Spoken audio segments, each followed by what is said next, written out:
Black Star Network is here. Hold no punch! I'm real revolutionary right now. Black power. Support this man, Black Media. He makes sure that our stories are told. Thank you for being the voice of Black America, Roland. Stay black. I love y'all. All momentum we have now, we have to keep this going. The video looks phenomenal. See, this difference between Black Star Network and Black-owned media and something like CNN. You can't be Black-owned media and be scared. It's time to be smart. Bring your eyeballs home. You dig?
Today is Thursday, July 25th, 2024. Coming up on Roland Martin Unfiltered, streaming live from the Black Star Network. We are here in New Orleans at the National Urban League Convention. From here, we'll be hearing from Melanie Campbell, who leads the National Coalition on Black Civic Participation. Also, we'll hear from Arian Simone about what's happening with the Fearless Fund as they continue to battle right-wing conservatives who want to shut them down for helping Black and Latino women when it comes to getting venture capital. So we'll hear from them. Also, we'll show you Vice President Kamala Harris's first presidential ad. She uses Beyonce's song Freedom. Also on today's show, Vice President Kamala Harris spoke at the American Federation of Teachers Convention in Houston. She blasted Donald Trump in Project 2025. I'm going to show you some of what she had to say. We also live streamed that speech right here on the Black Star Network. Also, California Congressman Ro Khanna is going to be joining us to talk about VP Harris's battle to win the White House. Plus, the Black Futures Lab has released the full results of this Black Census Project, the largest survey of Black people in American history. The principal of the Black Futures Lab will be here to talk about this survey of 211,000 African Americans. It is time to bring the funk on Roland Martin Unfiltered on the Black Star Network. Let's go. He's got it. Whatever the miss, he's on it. Whatever it is, he's got the scoop and back the find. And when it breaks, he's right on time and it's rolling. Best believe he's knowing. Putting it down from sports to news to politics. With entertainment just for kicks, he's rolling. It's on go, roll, roll, y'all. It's Roland Martin, rolling with Roland now. He's funk, he's fresh, he's real, the best, you know he's Roland Martin now.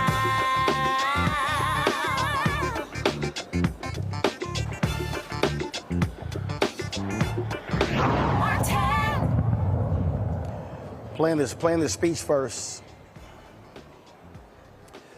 Folks, Vice President Kamala Harris spoke today in Houston, where she addressed the American Federation of Teachers. During her 19-minute speech, she aggressively went after Donald Trump, Project 2025, and other critical issues. Here's some of what she had to say. We are clear-eyed as we work to build a brighter future and to move our nation forward. There are those who are really trying to take us backward. And you, I'm sure, have seen their agenda, Project 2025.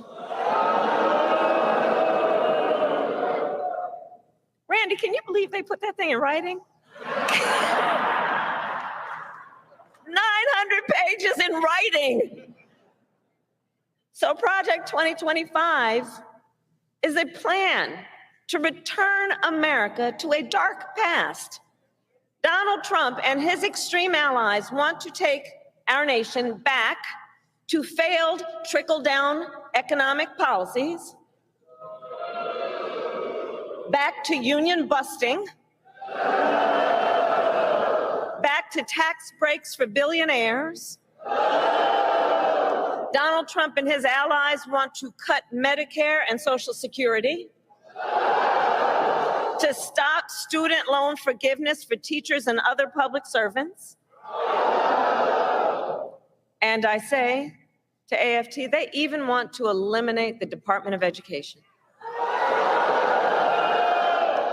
and end Head Start, which of course would take away preschool from hundreds of thousands of our children. He intends to give tax breaks to billionaires and big corporations and make working families foot the bill. And he intends to end the Affordable Care Act. Now think about that, to take us back to a time when insurance companies had the power to deny people with pre-existing conditions. Remember what that was like? Children with asthma, women who survived breast cancer, grandparents with diabetes. You know, America has tried these failed economic policies before, but we are not going back. We are not going back.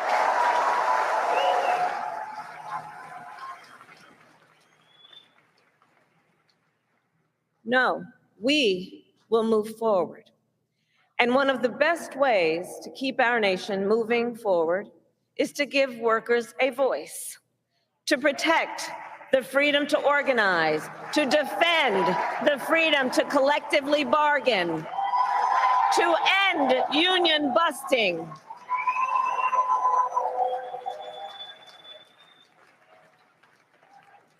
As head of the White House Labor Task Force, I have led our work to eliminate barriers to organizing in both public and private sectors, including for teachers. But there is more that we must do. President Joe Biden and I promised to sign the PRO Act into law, and I promise you I will keep that promise.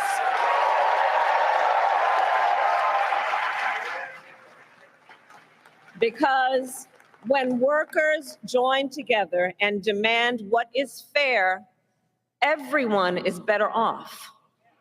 Understand, and I say this everywhere I go, understand, you may not be a union member, but you should thank unions, and I'm looking to the cameras in the back of the room, not them, but the people who might be watching.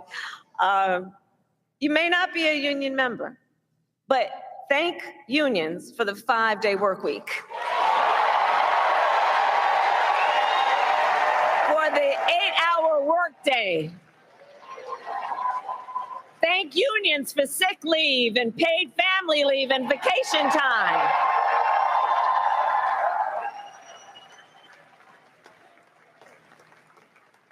Because the fact is, unions helped build America's middle class.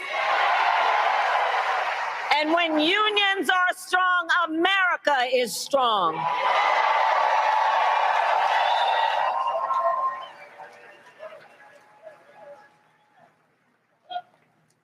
So AFT, ours is a fight for the future, and ours is a fight for freedom.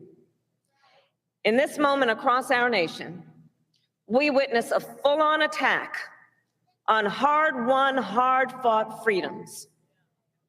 While you teach students about democracy and representative government, extremists attack the sacred freedom to vote.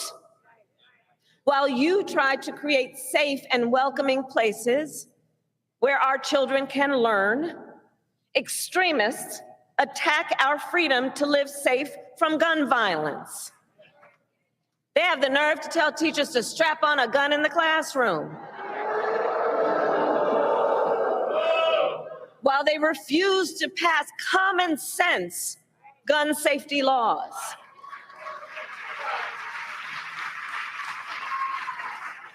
And while you teach students about our nation's past, these extremists attack the freedom to learn and acknowledge our nation's true and full history, including book bans. Book bans in this year of our Lord 2024. And on these last two issues, just think about it. So we want to ban assault weapons, and they want to ban books. Can you imagine? All the while, these extremists also attack the freedom to love who you love openly and with pride.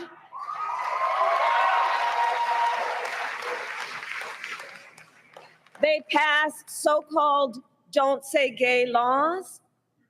Now I have to tell you, so many of you may know, in 2004, on Valentine's Day weekend, I was one of the first elected officials in the country to perform same-sex marriages.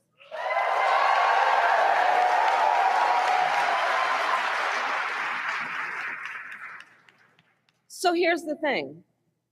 It pains me so to think 20 years later that there are some young teachers in their 20s who are afraid to put up a photograph of themselves and their partner for fear they could lose their job. And what is their job? The most noble of work, teaching other people's children. And God knows we don't pay you enough as it is.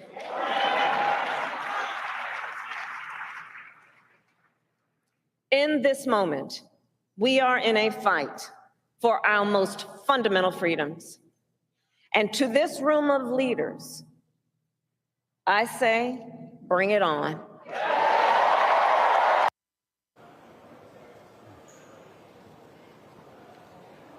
All right, folks, joining me right now, our panel, Reese Colbert, host of the Reese Colbert Show, a Sirius XM radio, joining us out of D.C. Dr. Greg Carr, Department of Afro-American Studies at Howard University, also out of D.C. Lauren Victoria Burt, Black Press USA, joining us from Arlington. Greg, you're the educator on the panel. I'll start with you. Listen, when we talk about AFT, NEA, not only we talk about public education, we also talk about two of the biggest funders of the Democratic Party. Not only do they supply money, they supply boots on the ground. And when you have Republicans who are directly attacking public education, when you look at the voucher scam they're trying to do in Texas and Tennessee and other states, the reaction that she got from the teachers in Houston obviously was a huge reaction. We're talking about a group that she is going to need to drive mobilization on the ground. Yeah, absolutely. Again, she's not an unknown quantity to the AFT. When she was in the Senate in 2019, she supported a teacher strike in LA, which stood in opposition actually to fellow Democrats who were trying to expand charter school options in the city. When she ran for president in 2020, she unrolled a plan to raise teacher pay, which of course made the unions and the teachers very happy. And you know, this is a huge fight. Shout out, by the way, to those in the state of Georgia who pushed back at that punk Secretary of State, and now the Advanced Placement African American Studies course will be offered and subsidized. It's very important. And as you say, the AFT is the largest union in the AFL-CIO affiliation. This is boots on the ground. And I think, as you were talking yesterday with the state representative and leader of the State House in Pennsylvania, it was the punch in the mouth on Sunday evening by the sisters, followed by Monday by the brothers, that backed up all of the other noise around all of the other candidates. And the AFT, certainly their wide-ranging endorsement, but they jumped in and did that very quickly, the first big union to do so. It's just got this momentum is rolling. It's just really rolling. It is, and what you're seeing here, Lauren, you are seeing very aggressive posture being taken by this campaign. They're not trying to sit here and play this thing nice with Republicans. Not. We see that in their messaging, in their statements. Obviously, they have someone who is young and aggressive doing their statements, because their statements have been quite something and quite a huge change from what we typically see from the Democratic Party. And I think this is why generational change often is very important. It is amazing. It is a night and day switch. It's a much more aggressive campaign. It's a much more updated campaign, from the use of Beyonce to the statements that are coming out, the things that they're attacking. The speed is completely different. And of course, unions play a huge role in Democratic campaigns. And, you're going to see SEIU out there knocking the doors, and UAW. And of course, President Biden was the first to join a picket line, which was UAW. But unions are huge. Hopefully the Teamsters will wake up to that, because the Teamsters president decided to make a speech at the Republican National Convention, which actually made absolutely no sense whatsoever, Sean O'Brien. But maybe he'll come around as well. But of course, all the major unions have endorsed the Democrats, who of course spend so much of their time working on union issues, labor issues, minimum wage, et cetera, and so on, and while the Republicans spend all their time fighting against all of that. You know, Reese, to the point Lauren made there, I think that is a really important one in terms of how they've taken a much more aggressive tone towards Donald Trump and the Republicans. A press release went out today where they literally put in the headline, 78-year-old convicted felon. They're not trying to be nice about this here. And I think, listen, when you deal with a bully, you have to hit a bully square in the eye. And you remember, and I've talked about it a lot. And Michelle Obama kept talking, made a famous comment: "When they go low, we go high." Now, this Biden, this Harris for president campaign, they like, you hit us low, we gonna hit you lower.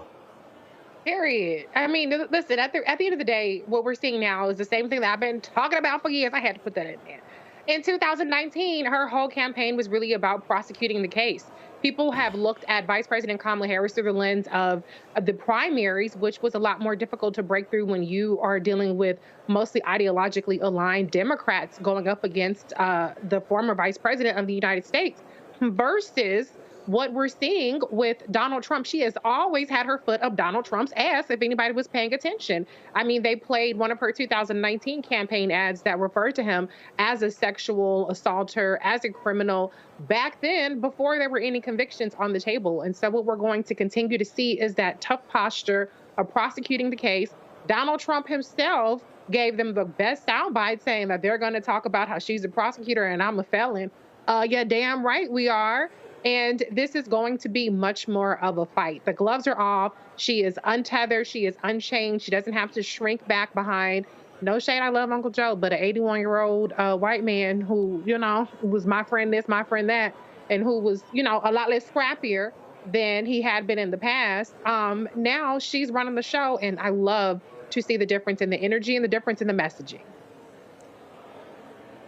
Greg, I was having a conversation earlier, and someone here at the Urban League convention here in New Orleans, and somebody was saying, man, she just, it's just so much better than 2019. And I went, it's 5 years ago. I mean, the reality is, when she ran 2019, first time running for national office, she doesn't even make the first primary. Biden picks her as VP, went through a tough couple of years, staff turnover, backbiting from folks in the administration. And so anyone can tell this is a candidate who's got her footing. If you look at different media outlets have done TikTok stories on how she mobilized folk in the 10 hours after President Biden made his announcement. I mean, her team is hitting on all cylinders. How they lined up the phone calls, how they were nailing folks. When you look at the fundraising, not only from small donors, from major donors, when you look at, again, the moves that they made, they have been nailing it every single day. This is a Harris for President team that totally understands to achieve maximum efficiency every single day, because there is no day, no hour, no minute to waste. None. That's right. Just over 100 days and counting. Absolutely.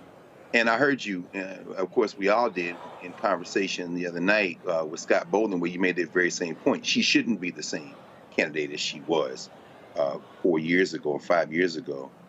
It's very clear. It's very interesting, isn't it? I mean, that when we look at and the comparisons are inevitable between her candidacy and the Obama candidacy of 2008. What we see is that there is a similar excitement, there's an enthusiasm, there's a paradigm shifting kind of momentum, but there are also key distinctions. The vice president has learned. She's absolutely learned. She reached out to her pastor, Reverend Amos Brown, the legendary Amos Brown, of course, student of Martin Luther King and Benjamin Mays and so others, also incidentally in Alpha. I saw that same letter rolling about don't wear your colors if you're going to make an endorsement, but they just came out from the national office. But, it's not a Jeremiah Wright moment, though. It's not Jeremiah Wright. You can't attack Amos Brown, and her tie to the black church is indelible, and she maintains it. Will I Am took that speech from when you were covering in Iowa with everyone else as Barack Obama shocked the world with the yes we can, and then Will I Am remixes it and gives Barack Obama his first campaign song. Well, I think the endorsement of Beyonce not only trumps that, it sets a new standard. And so when it comes down to her campaigning, the speech today she gave, Randy Weingarten led in with the full guns blazing attack on Donald Trump. But the speech she gave today hit the perfect sweet spot to deal with the educators and deal with organized labor. Now, her pick of a vice president, Ed Luce, writing in the op-ed page of today's Financial Times, referred to J.D. Vance as the new hillbilly in chief. Well, now she's got to pick a vice president, and that might pose a little bit of a problem. The AFT doesn't particularly like Josh Shapiro, for example, who has been a little bit too friendly around school vouchers for the taste of those unions. So now we're going to see, as she steps into this role, her speaking as a potential executive in chief, not a second in line, not a person who now can kind of have time to get up to speed. She's going to have to be presidential now at the policy side, and I think she's proving over the first few days of the campaign she's more than up to that challenge. Lauren, see, for me, this is what I like. This is a graphic they put out that is clear. When we fight, we win. I believe, and I agree I agree with what Greg is talking about in terms of sort of the excitement that's similar to 2008. But that was about change and hope. That was aspirational. I believe what people are saying is they want this. They want a candidate that is ready to kick ass. And I think, again, this language is important. When we fight, we win. Yeah, and this is the era that we live in, where fighting is extremely necessary when you're going up against fascism and you're going up against liars and you're going up against racists, which is what she's going up against. You're going up against misinformation and disinformation, which we're sure to see before the end of this. We are in the Trump era. We're in the MAGA Trump era of Republican Party, and this party has this iteration of the Republican Party would appear to have no policy interest other than to control people's lives and set back the clock. I mean, it's a very strange situation. They're not talking about tax policy or less government in your life. The Dobbs decision is going to figure huge in the race that we're about to see. And young voters are going to be huge here, and you can see an uptick in interest when it comes to young voters. And it seems like Vice President Harris has excited that sector, which President Biden was unable to excite. So it'll be interesting to see where the polls stand in 2 weeks. But, this type of messaging that we're seeing so far is fitting perfectly with the era that we live in. And I suspect she has some younger folks in there who are very energetic, and God bless that. Today, the Harris campaign dropped their first campaign ad. Roll it. In this election, we each face a question. What kind of country do we want to live in? There are some people who think we should be a country of chaos, of fear, of hate. But us, we choose something different. We choose freedom. Freedom, freedom, I can't move. Freedom, cut me loose. Yeah. Freedom, freedom, where are you? 'Cause I need freedom too. The freedom not just to get by, but get ahead. Freedom to be safe from gun violence. Freedom to make decisions about your own body. We choose a future where no child lives in poverty, where we can all afford health care, where no one is above the law. We believe in the promise of America, and we're ready to fight for it. Because when we fight, we win. So join us. Go to KamalaHarris.com and let's get to work. I'ma keep on running 'cause the winner don't quit on themselves.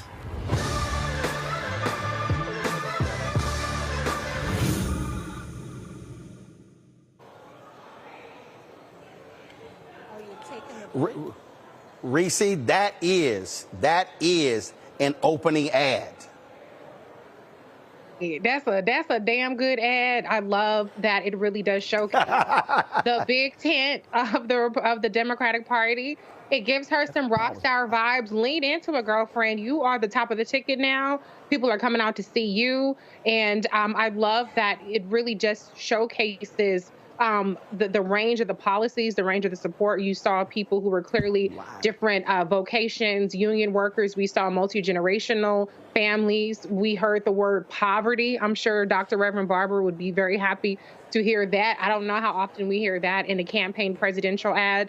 It was actually quite a bit aspirational, and it really did give something to fight for and to look forward to. And I'm so interested to see how much of her 2019 platform, how much of her Senate platform actually gets revived as part of this campaign. I know that President Biden did ingest a lot of her more progressive policies in there, but I would love to see her revive her talk around equal pay for teachers, her talk around $500 a month credit for families making under $100,000 a year, for singles making $50,000 a year, her Rent Relief Act, which was capping your rent prices at 30% of your income. I would love to see a lot of those initiatives make a comeback under her presidential platform and give people something more to look forward to. And luckily for her, she doesn't have to run away from the Biden-Harris record of accomplishments. And that's why we have the winning hand that we're dealt here. And it's all about energy. And that energy brought, that ad brought the energy. We were texting earlier as I was flying in this morning, and Lauren had said, man, they got a new ad out. And Greg, when I posted the ad, your response was, wow. You know, it's funny, we were talking about it earlier. Beyonce is an indelible brand. You know, this isn't her husband playing footsie with the owner of the Patriots and getting us all bemused. Of course, nobody should listen to Sean Carter on this anyway, you know, him, 50 Cent, any of them. Beyonce's brand is indelible. The K-Hive and the Bayhive together, man, that's, you know, first of all, how many, I can't even count maybe that high in terms of a licensing thing to even be requested. The fact that she said you can do it, which is an endorsement. You know, the only thing now is the question of when is Taylor Swift going to come in and lock hands with Beyonce, form like the Wonder Twins, and drive the rest of them hillbillies crazy. So the momentum in this, yeah, the enthusiasm, it feels like 08, but then let's be clear. This is a very different campaign than the Hope and Change campaign of 08, as you say. You know, as the vice president continues to gain her footing, hopefully she won't, and probably she won't. And Reese, I agree with you. I mean, bringing back some of those things from 19, his Senate work, and from the 20 campaign is going to be crucial at this point, because as Steve Phillips calls them, those smart-ass white boys, meaning the consultants, you know, stay away from them. She's sending a message to the consulting class, to the pundit class, nah, we got this. The other thing, of course, was that thankfully she did not preside over the speech by the ICC's newest war criminal, Benjamin Netanyahu, scheduled, of course. I guess, did she meet with him today? I'm not sure. I didn't see an update. She's supposed to, I think, come back into D.C. and meet with him. But her position on foreign policy as it relates to Gaza is going to be important. Anybody thinks that these students aren't going to resume their protests in September, you're not paying attention. So the best gift, one of the best gifts that Joe Biden can give to his vice president would be to get this ceasefire done, because they're going to try to beat her over the head with that. And that attack won't come from the right. It'll come from the left. When I look at that ad, Lauren, Beyonce gave her permission to use that song. And if you listen to what she said in there, yes, is aspirational, made it clear we have to fight, but she did not run from Donald Trump. They used the headlines as him as a convicted felon in the ad. That's making it clear he is the target for this campaign. Yeah, they say that whoever is the issue, whatever candidate is the quote issue in the campaign is usually the loser. This campaign had gone so long with President Biden being the issue of the campaign, or being the candidate in the campaign, where everything was centering around some problem related to him. And of course, it's easy with Donald Trump to make Donald Trump the issue, because once he starts running his mouth, he becomes the issue. Question is the media ever going to catch on to that? And this is why it's so important to have people who are doing the messaging, who are in the generation of people like Reese Colbert, Too Raw, Too Real, and people who actually know what they're doing when it comes to communication strategy that puts it where the goats can get it, as they say. I mean, this idea that we're doing messaging as if it's 1990 or 1986 has got to go by the wayside. The messaging for the Democratic Party has been terrible. But in this last few days, we've seen from the Harris campaign a younger faster, more direct form of messaging. And this ad is a real cherry on top of that sundae for the week, because obviously using Beyonce and the message of the entire thing, and as Reese already brought up, that the images in the ad display everyone who is a member of the, underneath the big tent that is the Democratic Party. So it's well done, and hopefully they will do more of that. It's been very aggressive, and it's a great change from what we typically see from the Democratic Party. All right, hold tight, folks. Got to go to a break. We come back more on Roland Martin Unfiltered on the Black Star Network. We'll talk about the Black Census Project. They surveyed 211,000 African Americans, getting their thoughts and perspective on the issues they care about when it comes to this election. Don't forget to support us in what we do, folks. Join our Bring the Funk fan club. Your dollars make it possible for us to be able to travel around the country. We broadcast this show from places like this, National Urban League Convention here in New Orleans. You can see your check and money order to P.O. Box 57196, Washington, D.C., 20037-0196. Cash out, $RM Unfiltered, PayPal R Martin Unfiltered, Venmo is RM Unfiltered, Zelle, Roland at RolandSMartin.com, Roland at RolandMartinUnfiltered.com. Download the Black Star Network app, Apple phone, Android phone, Apple TV, Android TV, Roku, Amazon Fire TV, Xbox One, Samsung Smart TV. We'll be right back.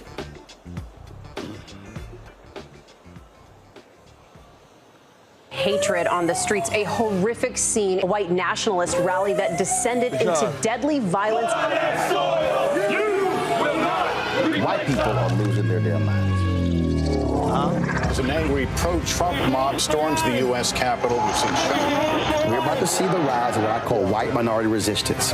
We have seen white folks in this country who simply cannot tolerate black folks voting. I think what we're seeing is the inevitable result of violent denial. This is part of American history. Every time that people of color have made progress, whether real or symbolic, there has been what Carol Anderson at Emory University calls white rage as a backlash. This is the rise of the Proud Boys and the Boogaloo Boys. America, there's going to be more of this. Here's all the Proud Boys, guys. This country is getting increasingly racist in its behaviors and its attitudes because of the fear of white people. The fear that they're taking our jobs, they're taking our resources, they're taking our women. This is white fear.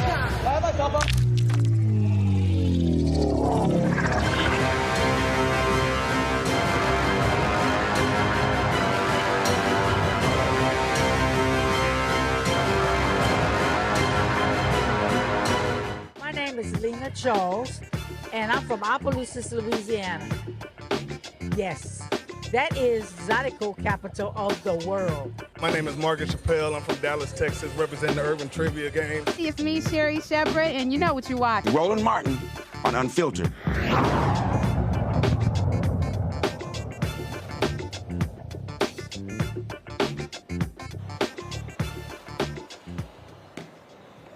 All right, folks, we often talk about these surveys and polls that rarely take into account a significant amount of African Americans. Well, the Black Futures Lab, they have released their survey. They surveyed 211,000 African Americans, the largest survey in American history. Joining us right now is Kristen Powell. She is the principal of the Black Futures Lab and the Black to the Future Action Fund. She joins us from Dayton, Ohio. Kristen, glad to have you on the show.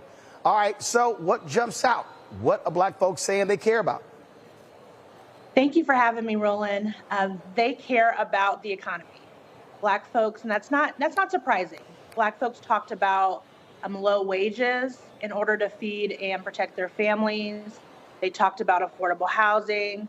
They talked about gun violence, and that's not just black on black violence, but white supremacist violence as well as police violence. All right, so those are the top issues there. So walk us through how you laid this out in terms of the various categories. How did you actually survey folks? Yeah, so we had a lot of different ways to reach people. I want to impress upon you that it is hard to get black folks to do surveys because we have been tested on and mistreated, and we don't trust that the information that we're giving is going to be used in a meaningful way. And so the first thing we did is we had partnerships and in the ground, grassroots organizations who had relationships with Black communities, especially Black communities that are hard to reach, like rural areas, people who are incarcerated, the trans community. And we also did a lot of online engagement. We found that Black folks listen to their news on Instagram and Facebook. And so we reached a lot of people through social media, through influencers that people follow on social media, as well as text and phone banking.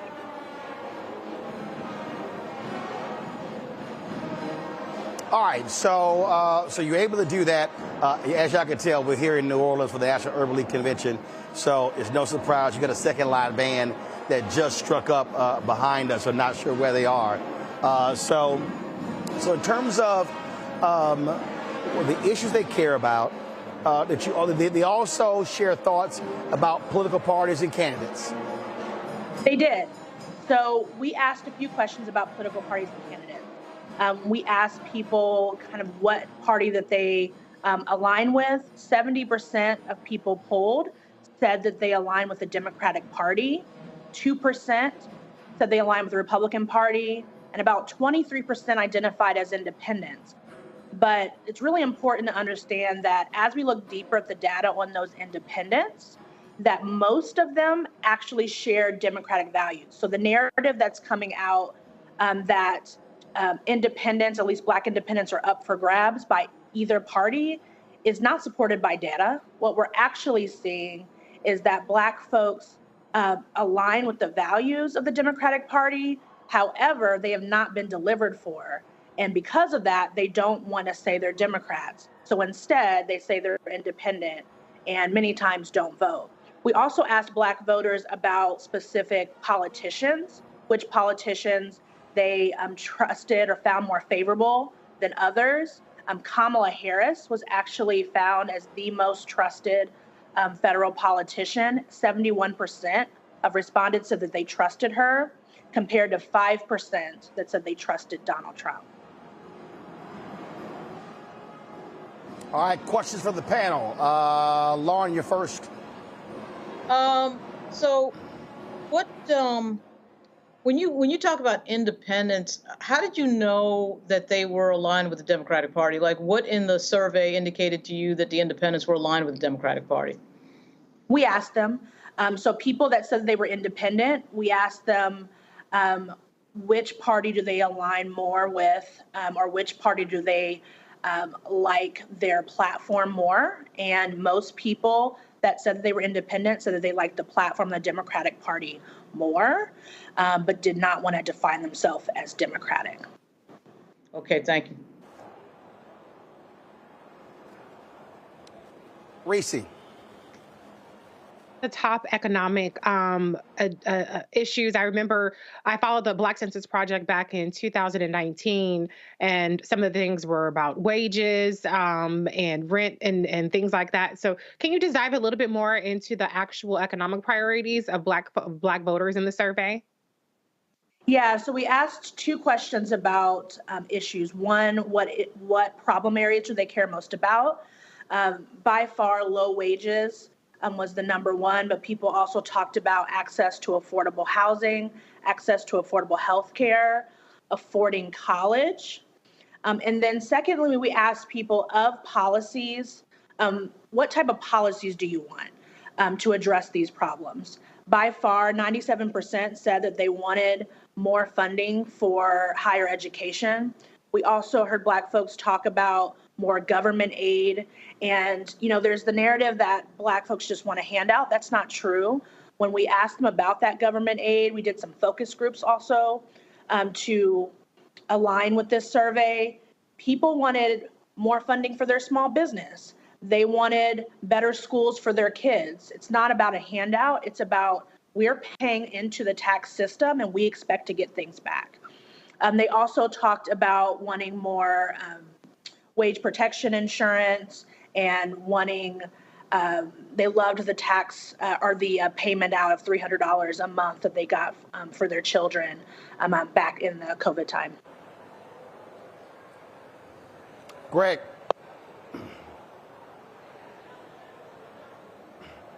Greg? Sorry about that, Roland. Sorry, I was more muted.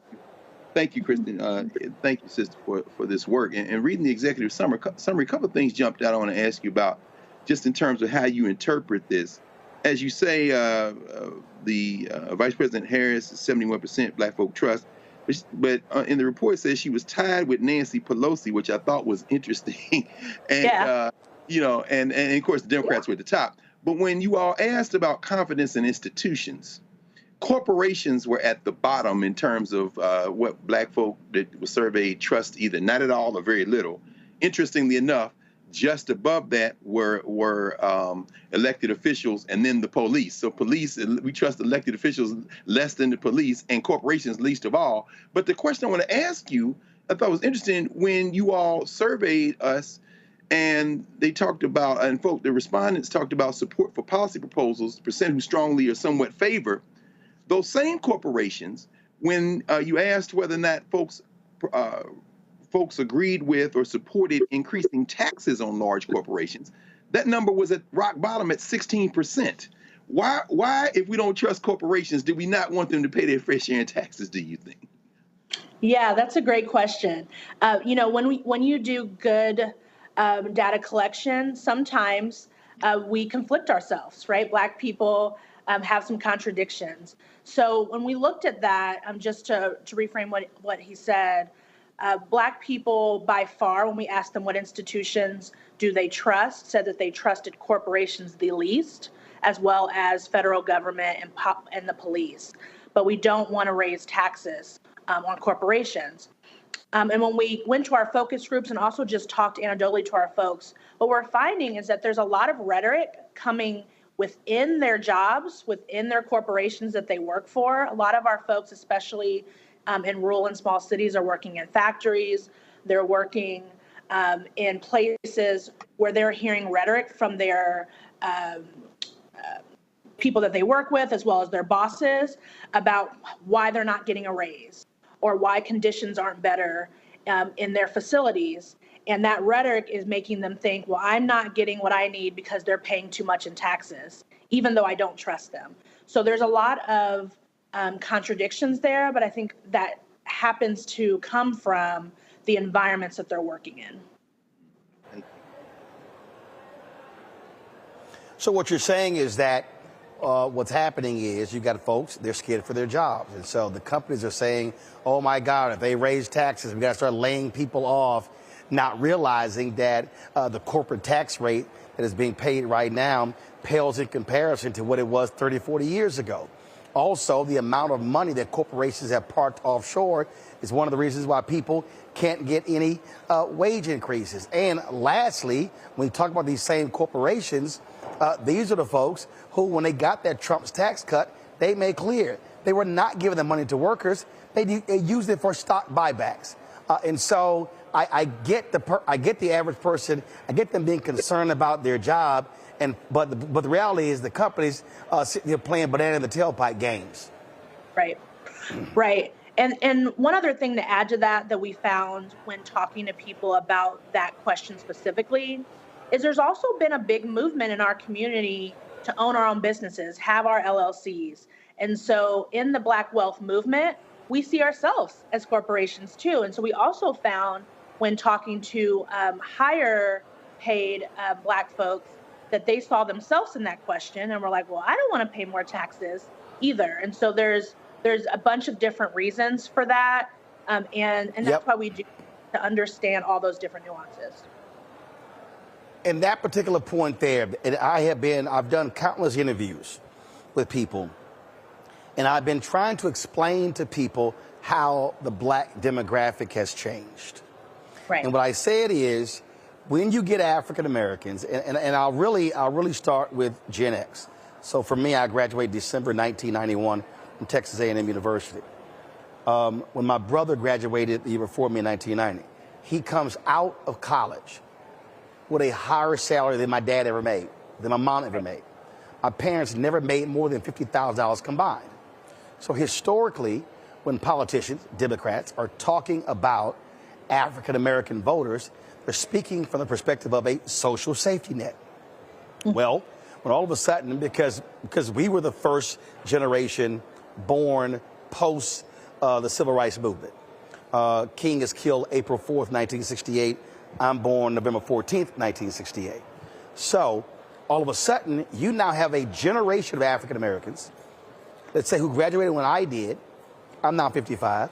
So all of a sudden, we now, not all of us, but more than likely have more assets than our parents. Right. So our perspective on taxes, our perspective on economic issues is going to be different. Now you roll in millennials and Gen Z who are very much about entrepreneurship. And when you are focusing on entrepreneurship, yes, you're looking at corporate tax rates. We were in Georgia, 2022, for the runoff, Senator Raphael Warnock. And I'm going around the different cities, and I can't remember if it was Statesboro, I can't remember where I was. But we were talking to this sister, she owned a coffee shop. And it was Warnock Hershey Walker. And she said, look, I'm a woman. I totally understand Roe v. Wade, but I'm not having kids. I care more about the corporate taxes because I own this business. Right. And I'm listening to both. And so that's the thing I'm always trying to explain to people, how the black voter demographic has changed. So therefore, if you're Democrats and Republicans, but really if you're Democrats, you're going to have to micro-target black people. You're going to have to say, you know what? I've got this hardcore, capitalistic, entrepreneurial class. I've got another class dealing with social safety net. I've got another class it's dealing with different issues. They no longer can sort of just do the broad shot. Here we go. Here's the broad shot. No, they're going to spend more money, more time micro-targeting African Americans than they used to ever do. Well, and that's why it's so important that this survey has reached 211,000 Black people across this country, and that it is done by us and for us, because Black folks are not a monolith. And this survey is going to lead to our ability to be able to organize around these issues. So on August 8th, we're actually launching the Black Economic Agenda, our C4. So Black Futures Lab is a 501c3. Our C4, Black to the Future Action Fund, is taking this data and then creating an agenda for us to organize around, rooted in the experiences of our folks. And also, we're using this data to create strategy for how we're going to reach Black voters in this election. Our organization is going to be talking to 250,000 Black voters face-to-face in Georgia, North Carolina, Wisconsin, Louisiana, and California. And it's important that we cater our message to the population. And that survey in particular, the Black Census Survey, you'll see as you take the data apart, there are going to be differences between an 18 to 30-year-old voter and a voter in the 45 to 65 range. There'll be differences between voters in rural areas versus Black voters in cities. And so we have to have a nuanced strategy in order to turn out and motivate Black voters. And we have to build relationships with them all year round. All right, then. We certainly appreciate it. Where can people get more information on the survey? Where can they go check it out? Yeah, go to blackfutureslab.org. It is on our website, and you can get the report there. And then you can also follow us on all of the social channels that you see there, and engage with our work. Thank you for having me, Roland. All right, we appreciate it. Thanks a lot. Got to go to a break. We come back. More on Roland Martin Unfiltered on the Black Star Network, broadcasting live from New Orleans, site of this year's National Urban League Convention. Back in a moment.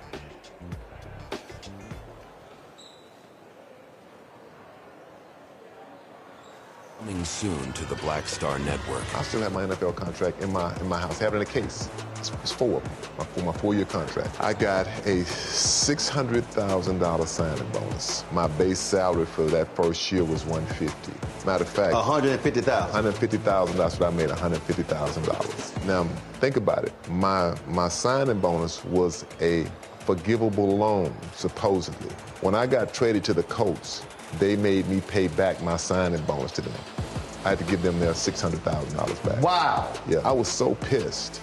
Because, I try to be a man of my word. I'm like, you, I'll give you your money back. You know, even though I know I earned that money, Right. I gave them that money back. I gave them the $600,000 back.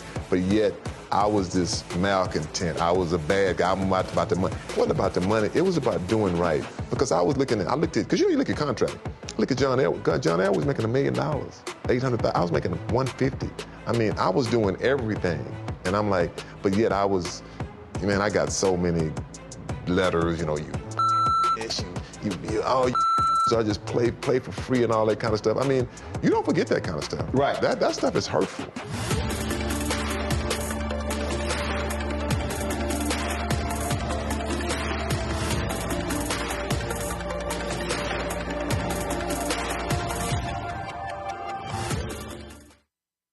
Hello, I'm Jamia Pugh. I am from Coatesville, Pennsylvania, just an hour right outside of Philadelphia. My name is Jasmine Pugh. I'm also from Coatesville, Pennsylvania. You are watching Roland Martin Unfiltered. Stay right here.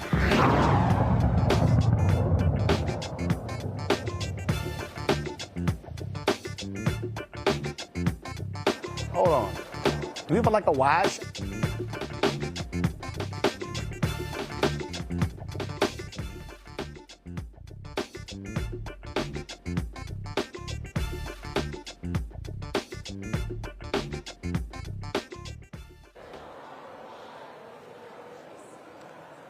All right, let's go back to our panel. I want to start with you, Reese. The point I was making there with Kristen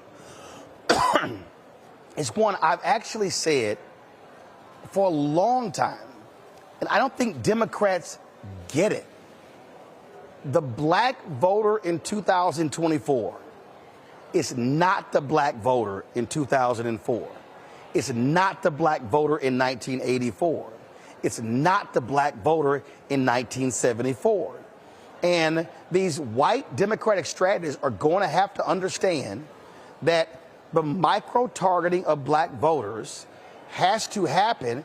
And I believe that's one of the reasons they have seen these numbers go down, if you will, because they don't understand how the demographics have changed.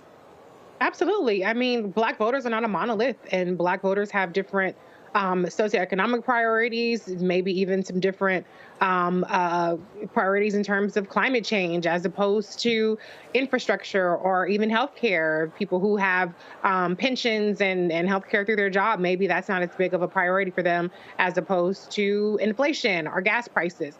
And so what the Republicans have figured out is how to micro-target black people for a dissuasion campaign, but yet Democrats haven't necessarily taken the efforts to micro-target black people in the same way, not just for affirmative messages and pitching the policies and the accomplishments of the administration or the Democratic Party, but also targeting them to undo the disinformation campaign that we are targeted with. So there's a lot of work to be done on that regard, but I'm glad that we have some solid data to show what the current priorities are for black voters. I don't think it should come as a surprise to anybody, and for the Democratic Party to really focus on tailoring a message around wage equality, around educational advancement, around healthcare to the black community, and not just talking about criminal justice, for instance. And see, Lauren, when people talk about, Trump and the Republicans in a black male vote, they are leaving out the economic piece. The reality is, if you're talking to a barber, you're talking to a restaurant owner, you're talking to a business owner. I remember when the Trump tax cut happened, talking to a business owner in Houston who said, I don't like Trump, I don't like the Republicans, but the reality is that tax cut put $500,000 more in my pocket. Now, people have to understand that's real.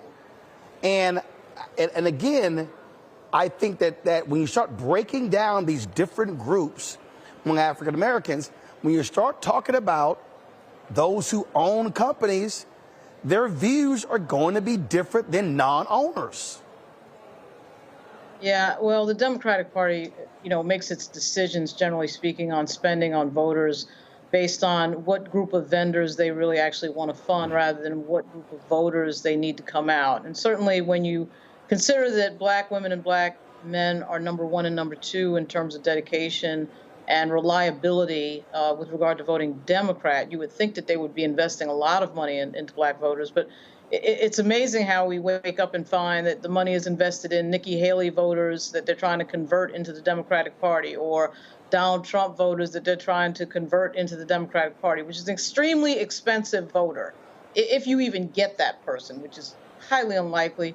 The theory that Stacey Abrams put out there many years ago, that for some reason the old heads don't want to listen to, that if you can just get that Black voter into the voting booth, you have a over 90% chance of success if you're the Democratic Party, really needs to be listened to. And in an era of record fundraising where we see $200 million raised in about 4 days, the question is, where exactly is that money going? Will it be invested in the micro-targeting of Black voters, the most reliable voters for the Democratic Party, or is it going to be invested, as usual, in television and, these sort of starry-eyed, theories that you can get a Republican to convert to being a Democrat? I think we know the answer, but let's see if the Harris campaign can change some of that decision-making we've seen before. See, Greg, the reason I think this is important is because, and I've said this just constantly, the further you get away from the Black civil rights movement, you have to understand mortality. We don't necessarily want to talk about it. Of course we don't. But the reality is this. The further you get, as each year passes, we are losing Black baby boomers. And we're losing that group that's like right in between Black baby boomers and Gen X. And so what that happens is, the further you get away from the Black freedom movement, the numbers don't lie. Black people, and this survey is in there, are less likely to self-identify as Democrats. So, she said it. Folks who call themselves independent, their views align with the Democratic Party. So these are people who say, I am not going to self-identify. I am not calling myself a Democrat. Which now means that in 2024, 2025, 2026, all of a sudden, in 5 years, Gen X hit 60. Now, millennials and Gen Z, that group, in a significant way, will not self-identify as Democrats. Which means the Democratic strategy has to be totally different. And if we'll be honest, a smart Republican will know how to pick off a significant chunk of that Black vote with the right message. You are absolutely right. It is heartbreaking, but it is real. Yesterday morning, I was in class with an Introduction to African Studies class with some young people. And we were, one asked about the assassination attempts. We talked about that a little bit because we know Christopher Wray testified on the Hill yesterday. And we asked them, we said, will that make people more inclined to vote for Trump? And almost universally, they said, yeah. Why? Because, that meme with 50 Cent with many men. I'm like, wow. These are 18-year-olds. They're incoming freshmen at Howard, fresh women, fresh people. When you combine that with the fact, and I forget where I read the report a couple of weeks ago, you may have reported on it, where I was saying that people who get their news from social media, Instagram, TikTok, that kind of thing, they don't necessarily look at the news or so-called news that's coming across. They're scrolling the comments. Then it underscores the capacity, as Reese has been telling us, that, this misinformation, this disinformation campaign is real. Finally, I'm reading a new book on what's called central bank capitalism and shadow banking, financial institutions that exist outside of the existing regulatory frameworks. These are these central banks. Money is moving everything. The political parties, of course, are beholden to the donors. We just saw the hit job on Joe Biden carried out by people who are linked to, and then ultimately the donors. neither of the political parties is going to mess with that. That revealing survey information that this is a society, a capitalist society, that's convinced poor people that they don't want to tax corporations because one day they're going to be rich. Like you said, I don't think it's really about their companies as much as it is, that they're going to be rich. That kind of disinformation with small business owners caught in between really is a foreshadowing of the real crisis we have, not just in the United States, but all over the world. The election in France, the chance that's going to stunt for re-election in Germany. But what happened in India? What happened in South Africa? Poor people are suffering. When you talk to Reverend Barbara and Jonathan Wilson Hartgrove about that new book, White Poverty, that is real. Expand the political party to include those who have not been participating, and you can transform the society. But if you're just going to play on the margins, then you're not going to get rid of those smart-ass white boys that Lauren is talking about. You're not going to get rid of those donor-based, central bank-based, unregulated company-based agendas. And the people who are going to suffer the most are going to be our people, monolithic or not. To that particular point that Greg makes, Reese, cord cutting, the shift to streaming, the reality is cable news, average viewer age of cable news is 64. It is. If I sat here and pulled up, so we've got 1.33 million subscribers. If I pull up our YouTube dashboard and pull up the analytics in terms of audience, what you will see is that the bulk of folk watch this show 45, 65 plus. Now, and again, numbers don't lie. The highest group that watches this show, this literally mirrors voting. I need everybody paying attention to what I'm saying right now. What I'm about to read for you literally mirrors voting. 38.2% of this, and this is just YouTube. So this is, we stream on Twitch, we stream on Facebook, we stream on Instagram, and of course we have the app. So but this is only YouTube. 38.2% of our audience is 65 plus. 28.8% is 55-64. 17.6% is 45-54. 35 to 44, 9.5%. 25-34, 4.4%. 18-24, 1.4%. 13 to 17, 0.1. So that means that what black-owned media has to do is what Greg said. So now let me flip over here. On Instagram, I have 726,000 followers. On Twitter, 727,000 followers. Facebook is 1.3 million. We're building on fan base. We've been on TikTok, is up to 72,000. Now, this is the conundrum, if you will, Reese. I just gave you YouTube, Twitter, Instagram, TikTok. From a revenue generating standpoint, YouTube is number one. Facebook is number two, barely $1,000. Virtually nothing from Instagram and TikTok. So the conundrum is, to Greg's point, I want to drive more messaging to educate folks on Instagram and TikTok, but this is how much money you're making on the platforms.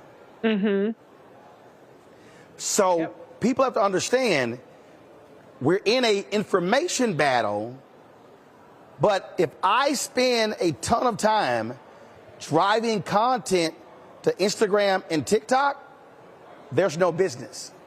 Yeah. Yeah. That's the conundrum that we're in when it comes to the information. Yeah.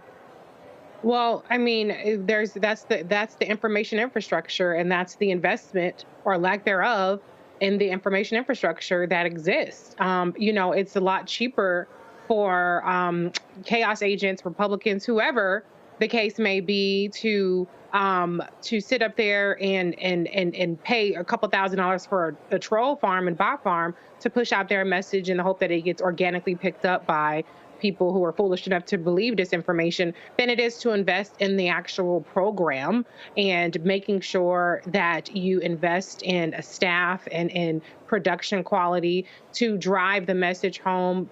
Your earlier guest talked about credibility and cumulative engagement with people to build up that ability to be trusted in terms of our communities. And so that's really what it boils down to, is that we're up against a well-funded and actually cheaper and probably for their bang for their buck return on their investment. But that does not move the needle in terms of our progress. That only keeps us stagnant and actually empowers those that want to take us back.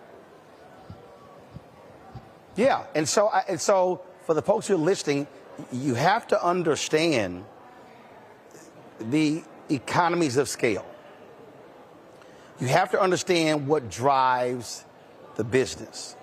And so for us, because we don't get the advertising dollars that we should, because conservative media being funded by billionaires, they've got their rabid followers. So a Daily Wire, according to their CEO, they'll generate $100 million. You're going to be hard-pressed to find more than 2 black-owned media companies that does $100 million. And those are traditional media companies. So what I'm trying to say, the battle that we're in is that the places where the next generation are getting their information, which is a lot of misinformation, it is going to be harder, Lauren, to correct if you don't have money coming from somewhere else to have the time and the resources to drive it to those platforms. Because the reality is this here. We could easily put up full segments on TikTok and Instagram. We're going to make zero. So now it's a balance here. So we might put up a 60-second clip on Instagram and TikTok to drive them back to YouTube, but that's the battle. And so I am very concerned about the next decade of what information. So again, next 10 years, so in 10 years, I'll be 65. I'm very concerned about the 13 to 17 group, because they're going to be 23 to 27. I'm concerned about that next group because they're going to be in their mid-30s and where they're getting their information from. And that's why these troll farms from Russia, from China, or North Korea are going to be serious inhibitors to black progress if our people are getting bad information. Yeah, and I think we know already where that generation that's under about 30 is getting their information, which is typically TikTok and Instagram. TikTok and Instagram, of course, is short form information, particularly TikTok, though entertaining.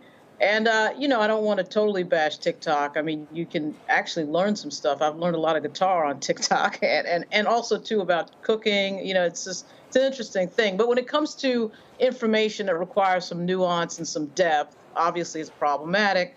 And, when I talk to a lot of my friends who own platforms that do make substantial money, typically it's because they have some sort of spinoff from what their platform does. The platform is actually just being used as a way to reach a lot of people, to do secondary things like events and, premium content is another big strategy that you're seeing. Certainly, Politico sort of started that, where you have a platform and then you put behind a paywall some premium special content. It's interesting because YouTube is allowing for some of that as well with their memberships and having certain things that are special to the membership. And then there's a lot of advice out there about courses with regard to what you do in your core subject matter on YouTube in particular. So there are these other income stream strategies that, of course, have to be explored that have nothing to do with the amount of content that a content creator may be providing to these platforms. But it does require a lot of work. It requires a building of a team. And when you build a team, you typically have to have money up front to do that. And there's not a whole lot of platforms that can do that. But I do think it's important for us to not get ticked off at the younger generation, but meet them where they are and communicate to them where they are and be smart and savvy about that, and not to despair. Because I do think TikTok is a lot of fun, but it does require some work and some real focus. And we saw it this week where Vice President Harris blew up on the platform. Some of that blow up was good. Some of it was just silly. Some of it was not particularly in depth. But again, there's a lot of multiple stream strategies that are out there that can be pursued. Indeed. Folks, hold tight 1 second. When we come back, Melanie Campbell, of course, leads the National Coalition on Black Civic Participation. We talk about the rollout of the Harris for President campaign and also what she is hearing and seeing across the country. We'll hear from her next from New Orleans right here on Roland Martin Unfiltered on the Black Star Network. Be sure to support the work that we do. Join our Bring the Funk fan club. You can send your check and money order to P.O. Box 57196, Washington, D.C., 20037-0196. Cash App is $RM Unfiltered. PayPal R Martin Unfiltered. Venmo is RM Unfiltered. Zelle, Roland at RolandSMartin.com. Roland at RolandMartinUnfiltered.com. We'll be right back. Next on the Black Table with me, Greg Carr. Democracy in the United States is under siege. On this list of bad actors, it's easy to point out the Donald Trumps, the Marjorie Taylor Greens, or even the United States Supreme Court as the primary villains. But as David Pepper, author, scholar, and former politician himself says, there's another factor that trumps them all and resides much closer to many of our homes. His book is Laboratories of Autocracy, a wake-up call from behind the lines. So these state houses get hijacked by the far right, then they gerrymander, they suppress the opposition, and that allows them to legislate in a way that doesn't reflect the people of that state. David Pepper joins us on the next Black Table, here on the Black Star Network.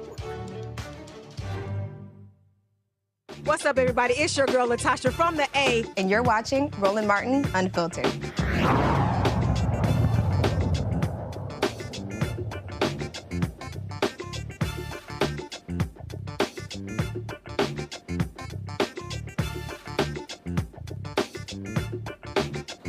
Come to me.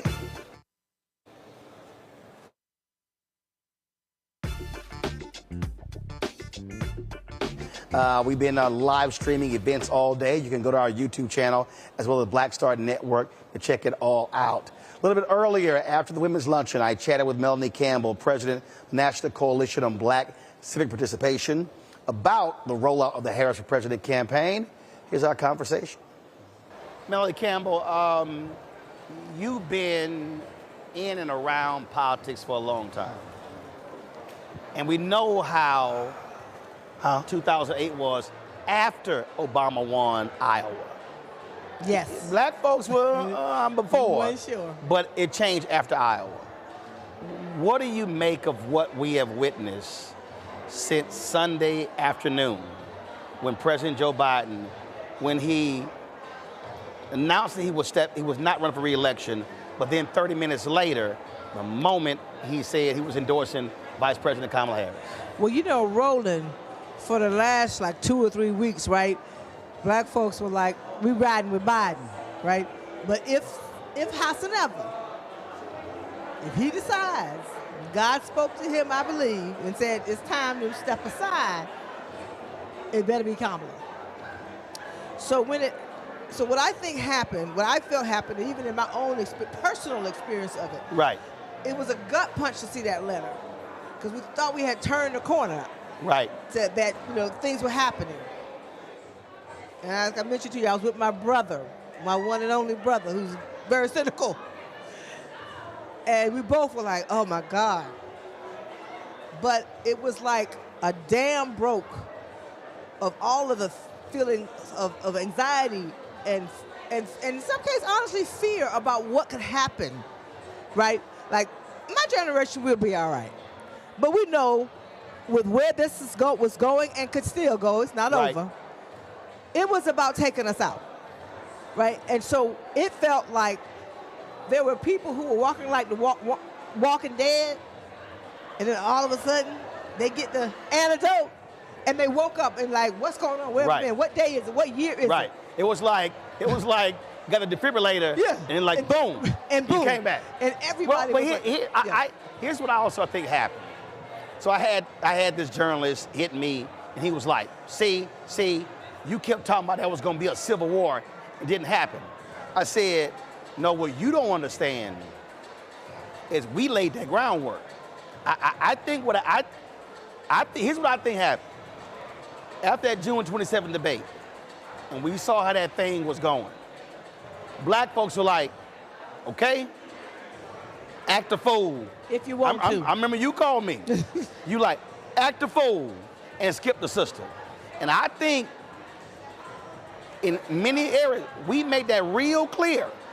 That's right. What was going to go down. What was going to go down, I'm telling you. If y'all try this open convention and skip the system. It was not going to be pretty. So I think that was there, and folk were like, yeah, we better go ahead and get in line. Yeah, and do know, Roland, the letter that we wrote was headed towards 10,000 sisters and brothers and others on the allies on that. We were cranking it up. Right.